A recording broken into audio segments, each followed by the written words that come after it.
And from Glasgow, our special correspondents Ian Bruce and Sabrina Fernandez bring us more details on developments at the COP26 summit as the event draws to a close.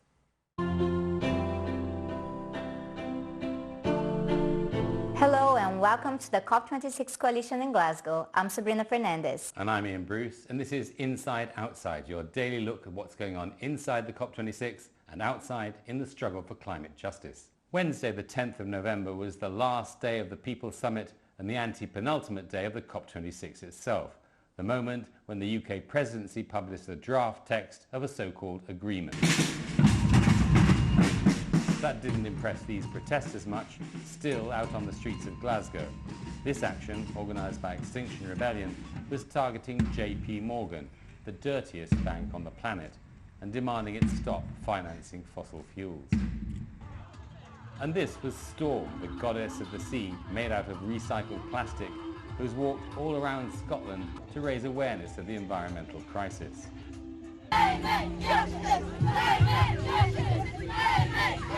She was welcomed by school kids chanting climate justice. The big news inside the COP was the publication early on Wednesday morning of a draft of a final agreement, what in the language of these UN summits is called a cover decision. This is in fact made up of 3 texts to cover each of the UN bodies that is meeting here in Glasgow. And it's not really an agreement at all, more of a political statement, a long wish list of things the UK presidency wants countries to agree are necessary and urgent, but with little or nothing in the way of concrete steps to achieve them. We spoke to 2 founders of the COP26 coalition who've been following this process for many years on the inside and the outside. They are Mary Church from Friends of the Earth Scotland and Dorothy Guerrero of Global Justice Now. So what did they make of the draft text? So what we're seeing with these texts that have come out in the early hours of this morning is that they're really stripped of all references to equity. So those principles of common but differentiated responsibility that are enshrined in the UNFCCC, enshrined in the convention, what we're seeing is a splitting of the mitigation actions and the finance actions. We've also seen language creep into these texts around a global goal for net zero. Now this is really worrying. It's not in the Paris Agreement. It erodes the equity that exists within the Paris Agreement.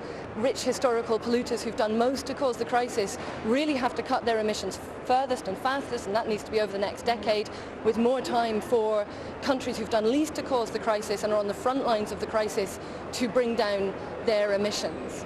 It is disappointing. It is very depressing, of course, but we see that coming because from the discussions on climate finance last week and the discussions on science, they're really zeroing in on all these nature-based solutions, and then also really putting emphasis on the fact that there's promises, there's all these figures, they're really, really big, but it's stripped of policy as well, because if you ask how will they deliver it, it's so unclear. I think the other thing that we're really worried to see in there is language, and this appears 3 times in the cover decision, in the COP cover decision, language on nature-based solutions, which sounds like, motherhood and apple pie. Who could possibly object to nature-based solutions? But actually, this is, a really dangerous concept that has been put forward by the likes, the big polluters. Shell, for example, is amongst its biggest fans.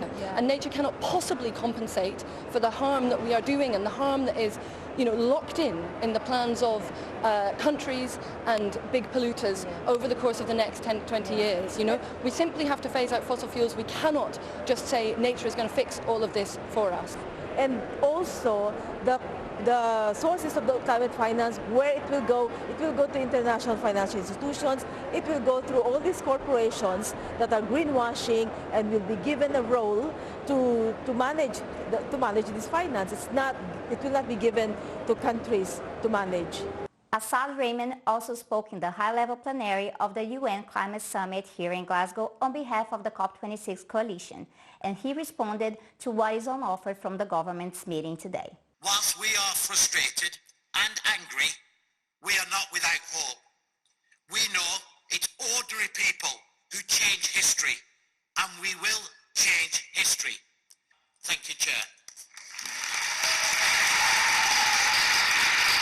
On the inside, we'll see in the course of these final 2 days of COP26 how far the governments of the Global South are prepared to go in opposing what's on offer.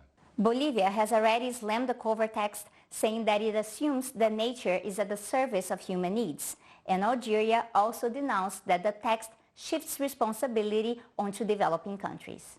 And outside, the opposition is clear for all to see. So that's all for today's Inside Outside. Thank you for joining us. See you tomorrow.